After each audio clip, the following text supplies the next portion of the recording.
What are you thinking about?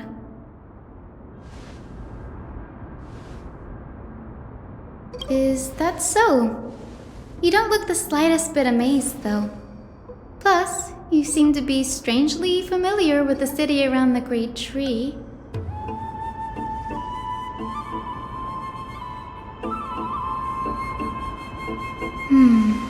Events of the past, huh? I was also a child when I looked up at Circe's. Their leaves and branches reflected the sparkling stars, and their trunk was like a pillar that supported the sky and ground. I stood at this very spot back then, imagining the day when I could climb to the top of this tree, because I would be the closest I can be to the sky at that spot.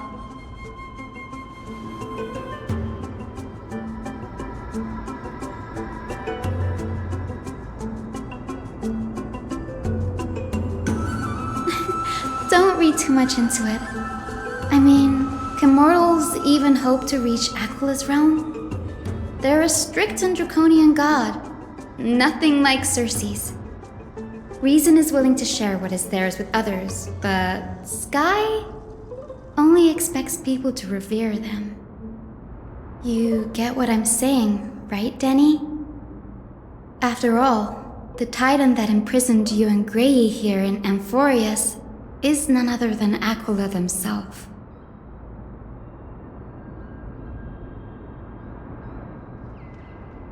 But there will always be people who dream of soaring towards the sky. The Grove has a wealth of research on Aquila, and that is exactly what we are here for. It's just, I never thought Grey would meet with something like that before we set off. As a physician, I should have been there by his side.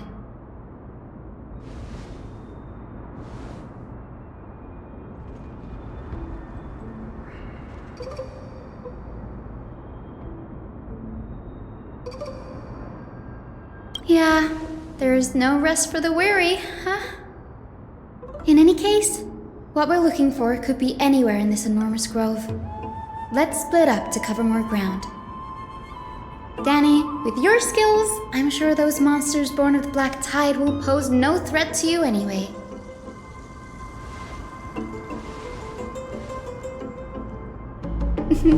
Have you forgotten that you're talking to the chief physician of the Twilight Courtyard? Have more faith in me. I'll be just fine.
This is way more trouble than I could have asked for. Or you could sit back and watch. I'm kidding, Danny. Lend me a hand, pretty please. All right, now let's get him!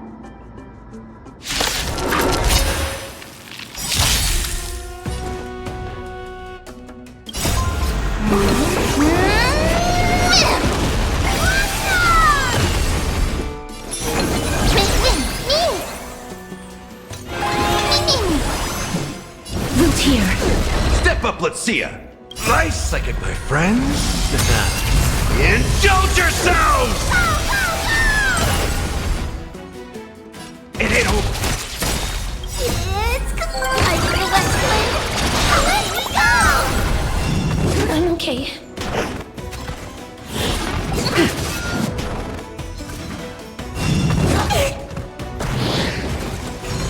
That hurts a bit.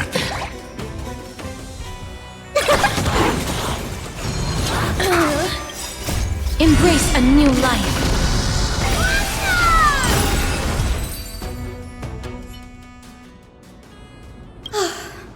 The Black Tide is remarkably quick to detect the light of Amphorius. So or rather, the blessings of the Sky Priest in me, might have unknowingly called them to me. Anyway, never mind that for now. Here, you might want to have a look at this. I found it around here and thought it might be of interest to you.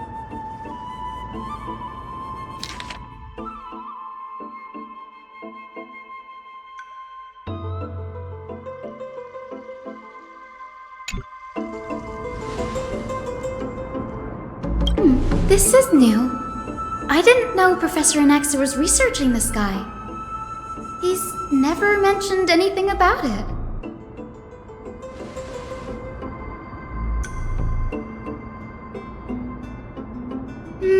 Might is an understatement. Anaxa has never been one to venerate the gods, nor has he ever found it within himself to put any faith in the prophecy. People have come to think of him as a heretic, even in a place as liberal as the Grove. Yet, it is also this very blasphemer that Circe's favors. Fate sure works in mysterious ways.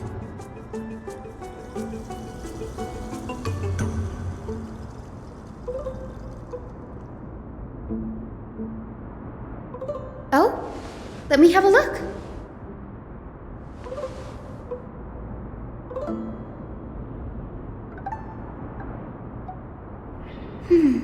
By the looks of them, these scrolls are records of two conversations that took place in the same setting, one after the other.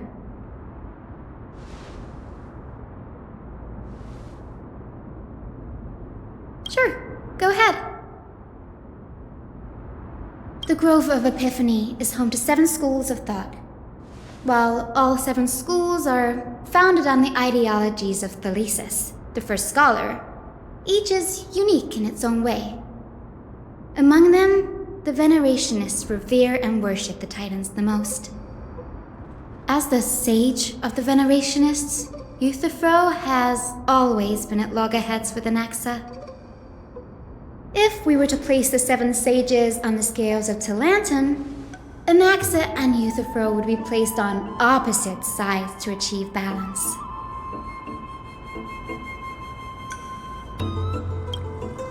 Nearly everyone in Amphorius has heard the story of the skyships by now. Aquila's stature is loftier than the heavens, and their divine retribution is merciless. That's why it's no use building giant skyfaring ships. Oh, but I do wonder if a supercharged mini Treaty cannon could slip past their watch.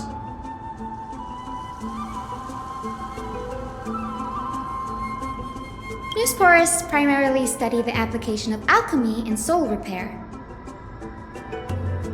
Everyone considers Anaxa a blasphemer, but that has never stopped him from sharing his ideas, no matter how taboo. If you must say that he's hiding something, then it's likely what lies beneath his eye patch. Anaxa often says that every failure brings us one step closer to the truth. Perhaps, to him, the crash of the skyship carries a different interpretation. The firmament is not impenetrable.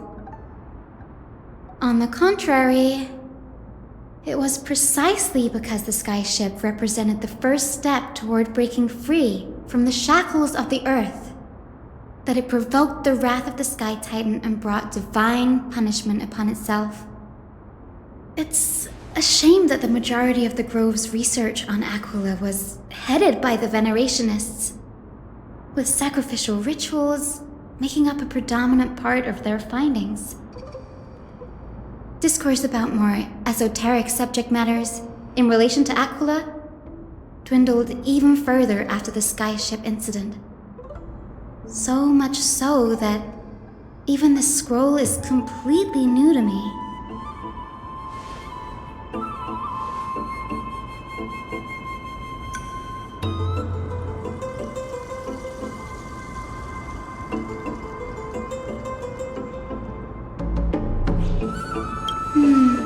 That's what I'd like to know. What are these experiments he's involved in?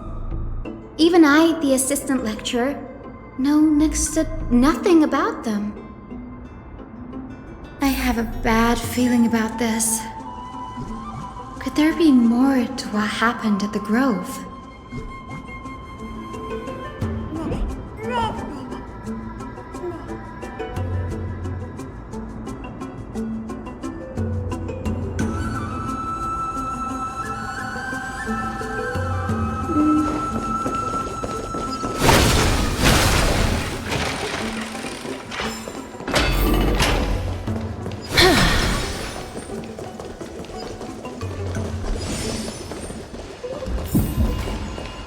This is the Library of Philia, a place where the Grove stores its collection of tomes. Other than books written by the 7 schools, you can also find philosophical texts, ballads, and religious writings from the Outlands here. Cities that desire to learn from the Grove were apparently expected to contribute knowledge of equal value to what they sought. We've had more than our fair share of hilarious episodes over the years. For instance, it's said that the Erythrocheramists once borrowed a manuscript from a certain author, but ended up returning a copy instead of the original. What's more, the original manuscript was supposedly then hidden here.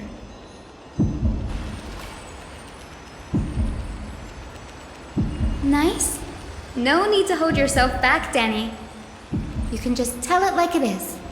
Their behavior was no different from bandits.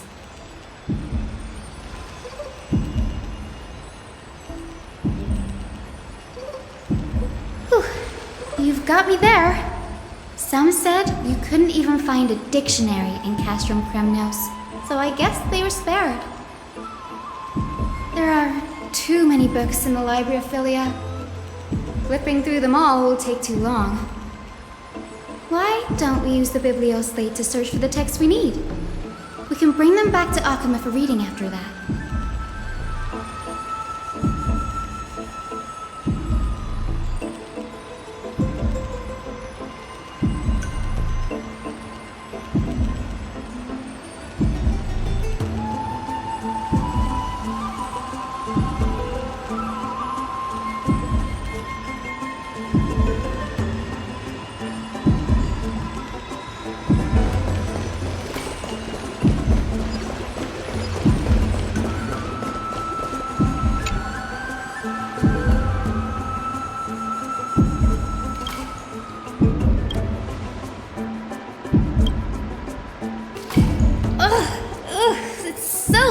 In here. Whoa. Are these all complaints about him? I can already see what they must have written. Anaxa has no respect for the gods. His very existence undermines order in our society. They're probably all things like that. Why else would they call him the great performer? When Anaxa established his school of thought, the first thing he apparently did was read his own work to everyone. Are the Titans truly an accurate reflection of what humans think gods should be? Worlds created by gods are indubitably perfect, but what of Amphorius? Only foolishness and insensitivity everywhere you turn.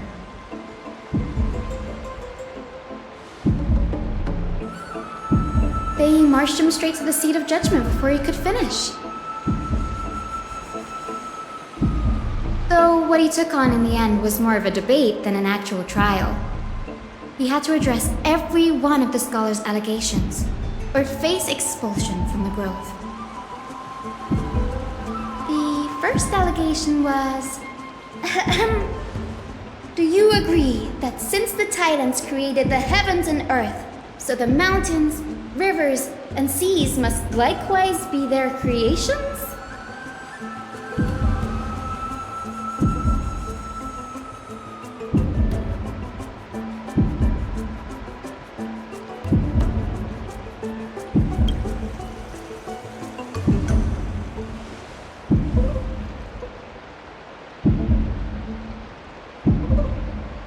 Anaxa would have probably been spared a lot of trouble if he had answered this way. Instead, he quoted past instances of the Flame Chase journey and posited that humans have the potential to take over the divinity of Titans. Needless to say, his critics didn't take kindly to his answer, so they followed up with a second allegation. You claim to be studying souls, yet you are, in fact, defiling them and committing acts condemned by the gods. Do you admit it? Anaxa always wears an eye patch, never removing it, even when alone. Some say he used one of his eyes as an alchemical ingredient. Every being in the world owes their safekeeping to Kifili, and this is even more so for the Chrysos heirs who have divine blood coursing through them. If he has really done something of that nature, then it'd indeed be sacrilegious. Thankfully, they had no way to prove it, so it amounted to nothing more than an allegation in the end. One by one, Anaxa engaged in wars of words against those who would challenge him. Toward the end, a scholar asked him, Anaxagoras, have you any respect for the gods? It was only after a brief silence that he answered, I have never denied that Titans are meant to be noble constructs.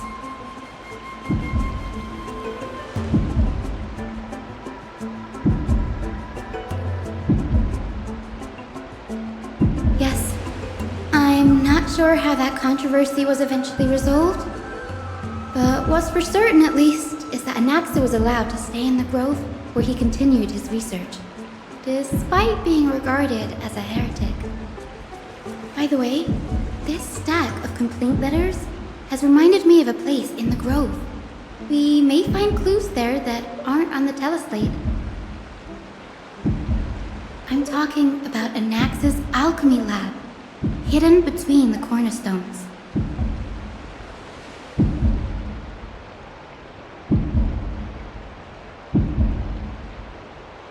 It's a well-kept secret.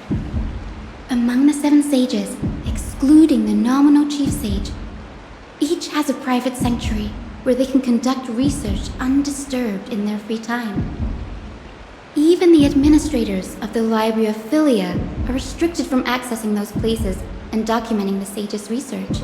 But with the Grove in this state, I'm sure Anaxa won't be mad even if we sneak into the lab for a short while, right?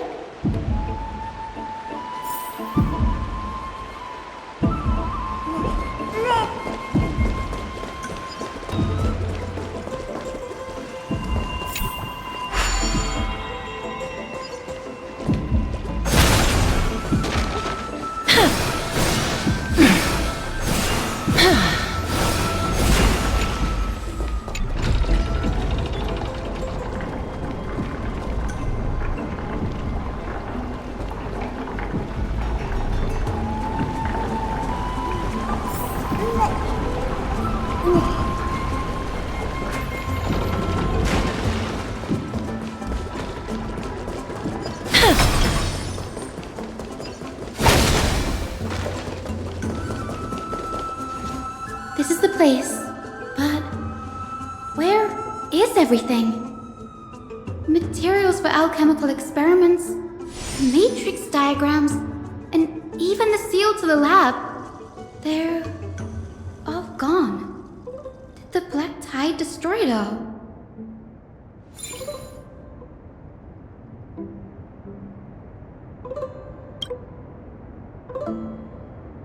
No, not even close. Not only are alchemy experiments high-risk activities, but Professor Anaxa also has a penchant for using bizarre materials. Students often saw him walk in looking right as rain, but come out covered in soap with his hair singed. Naturally, no one dared to come near this place. Huh? That bookshelf over there seems to be the only thing still intact.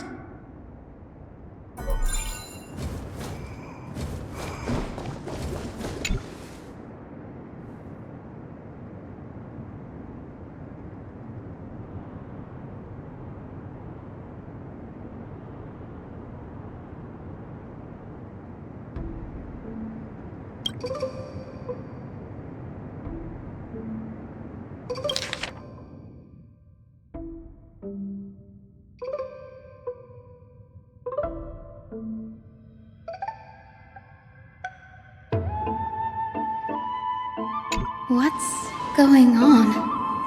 Anaxa is conducting research on our friends in Alchema and... me?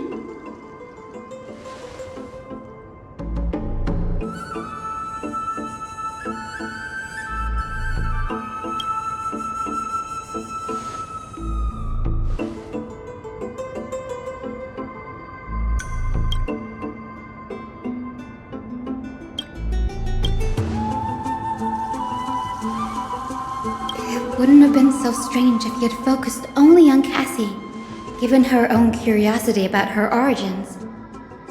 Plus, considering that the new sporists have crafted omnipotent medicines capable of curing diseases, it also makes sense that he would conduct research on immortal Chrysos heirs. But now, it seems Anaxa's objective was never to create medicine, but to identify the origin of the golden blood and figure out its inner workings.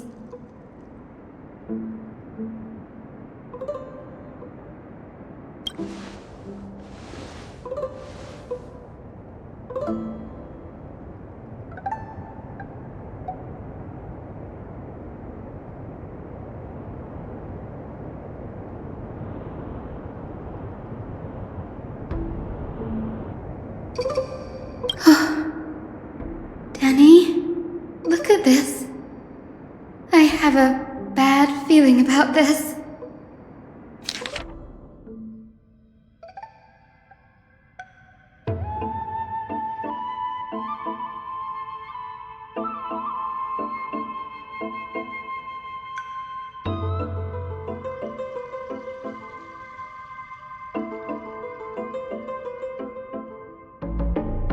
My biggest fear. It's come true. After going through his notes, I think I can piece it all together now. Anaxa was carrying out experiments on soul transmutation.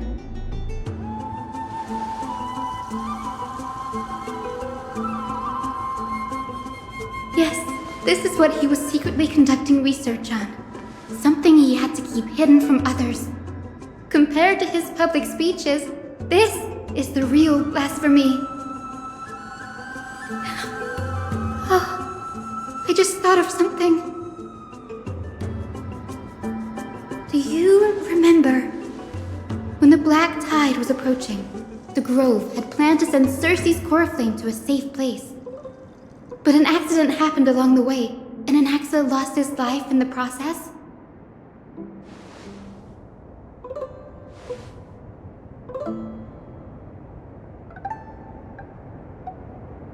That's right.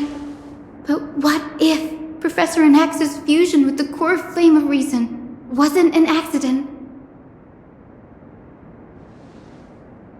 Put yourself in his shoes. Knowing that the black tide was closing in and your time was running out, what would you have done?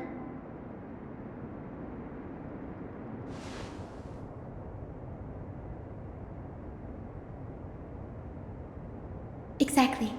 When the Black Tide came, the true reason Anaxa headed to the Luminary Throne was to transmute and fuse himself with the Titan's core flame. No. Judging from how he reacted after the event, the results came as a surprise. Maybe he failed to consider the possibility that Circe's would make a similar decision. The manuscripts detailing all the alchemical formulae have been taken away.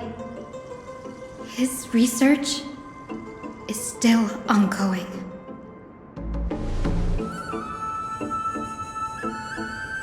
Like, what? There's only one Titan left in the world now. No. No way.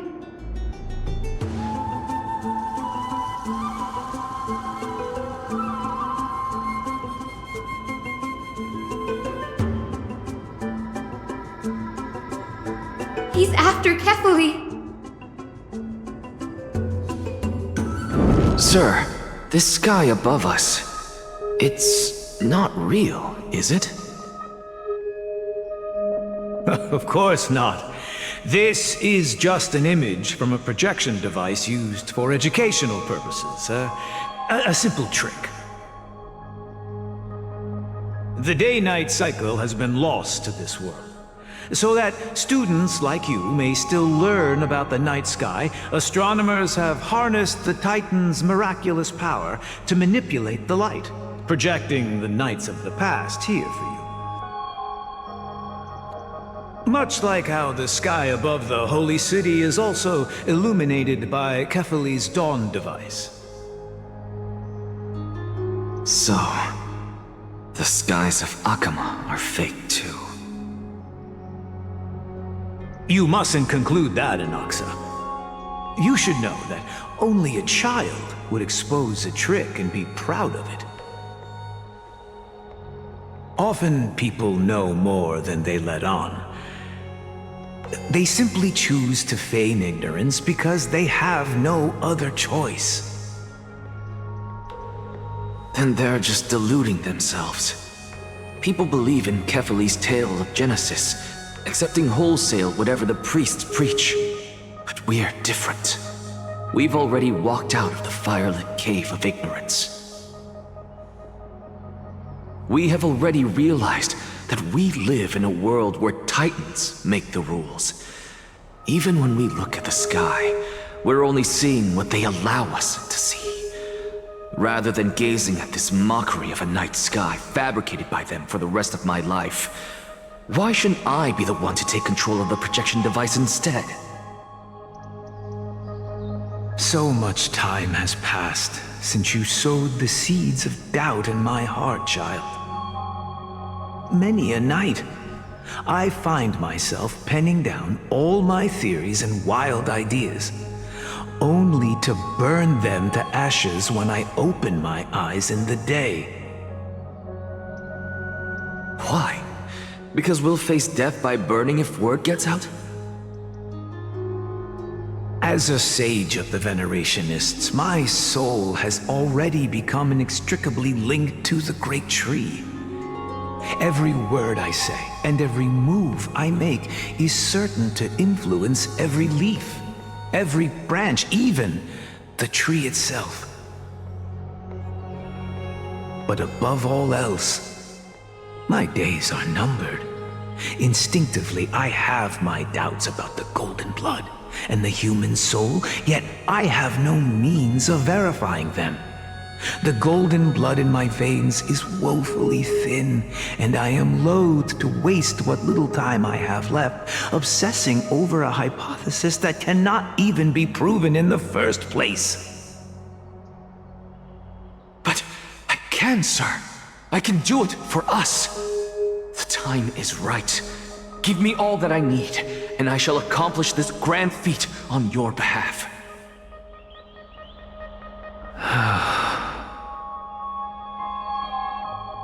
You're right. I shall do just that. In the next meeting of the sages, I will spare no efforts fighting for the rights you deserve. Go. Establish your own school of thought. Find out what we are. Become the one who conquers the ultimate truths of the world. Child of humanity. You didn't go to such lengths for an audience with Kefali. Just ask him a few questions, did you? So, you figured it out. If I were as foolish as a Dromus, perhaps I'd throw myself down and prostrate before their greatness, begging for the gods' prophetic wisdom. Well, sorry to disappoint, but I'm no Dromus. Alas, I am a human, standing tall on 2 feet, possessing both intellect and pride. Before such power, does it make any difference whether you're a human or a Dromus? I'm sure you're familiar with the story of the Styxians.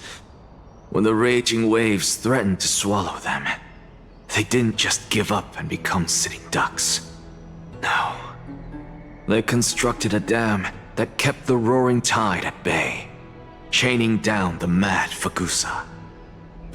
They call me a blasphemer, Xerxes. But that doesn't mean I deny the existence of gods. It's just, as I see it, Titans are simply a force that mankind has yet to find a way to tame. Oh? If power that rivals the Titans is what you crave, why not conform to the prophecy and brave the trial? Why stop at harnessing the power of the Titans when I can do so much more? The source of life is what I wish to grasp, to understand what makes up the soul, and to learn what we really are. Thanks to you, I've had the chance to personally verify, in more ways than one, that the soul indeed ceases to exist in death. But where there is death, there is life. And where there is an end, there must also be a beginning. How then is a soul born?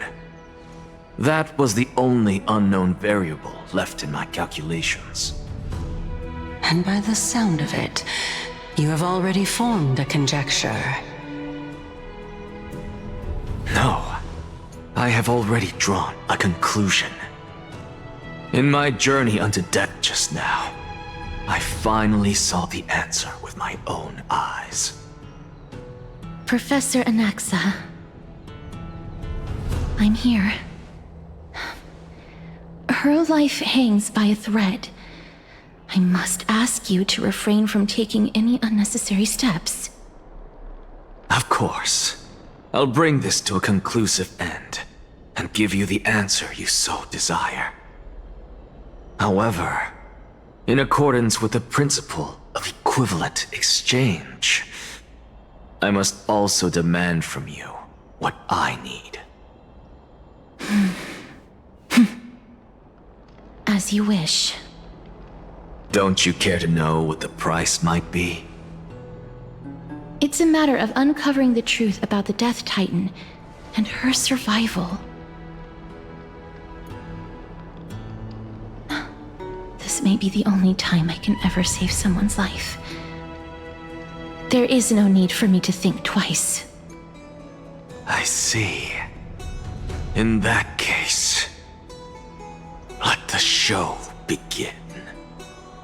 Indulge me. Am I correct to say that you intend to prove Thanatos' whereabouts and prove the nature of our existence now?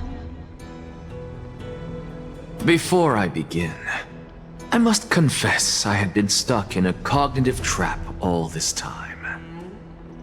As unrelated as these two propositions may seem at first glance, they are in fact logical equivalents. They are merely two different ways of telling us about what the soul is at its core. The reason I say this is as I've mentioned earlier.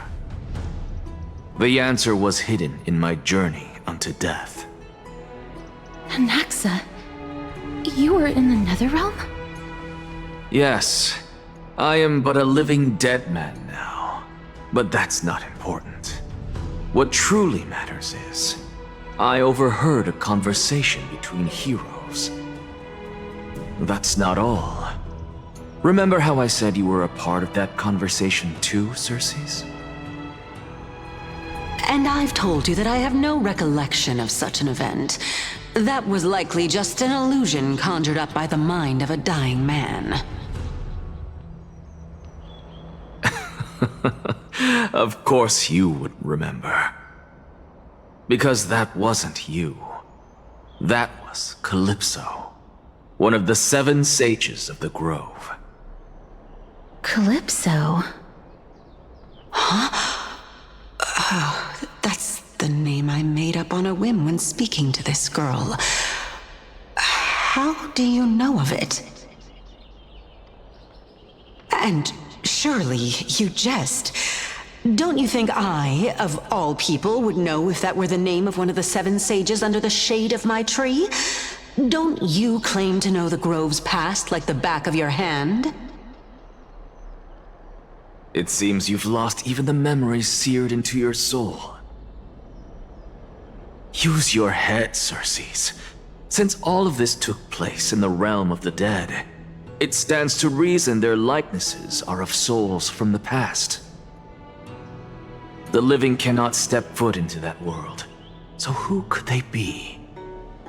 Think about Calypso.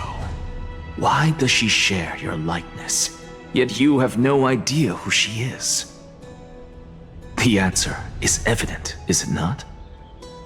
Those fallen heroes are the mortal incarnations of the Titans before their ascensions to godhood.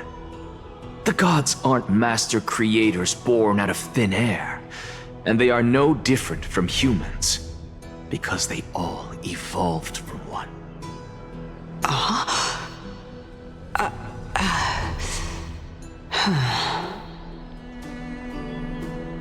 Does this answer disappoint you? Yes, because you've answered nothing. If I truly was once human, as you claim, then where do the children of humanity come from? Even on the off chance that you speak the truth, this brings us no closer to grasping Thanatos' whereabouts.